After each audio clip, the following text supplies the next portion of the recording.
नंदुरबार नवापूर तालुक्यातील वागदा गावात सकाळी 11 वाजेच्या सुमारास वन विभागाच्या 30 ते 35 कर्मचाऱ्यांनी लाकडापासून फर्निचर बनवणाऱ्या एका अवैध कारखान्यावर छापा टाकण्यासाठी गेले असता या अवैध कारखाना मालकाने कुऱ्हाडीने वन विभागाच्या कर्मचाऱ्यांवर कुऱ्हाडीने हल्ला केल्याचा प्रकार घडला आहे।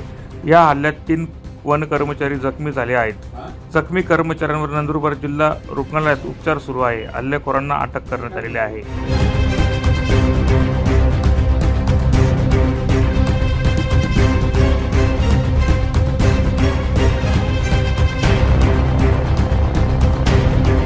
ब्युरो रिपोर्ट माझा महाराष्ट्र न्यूज।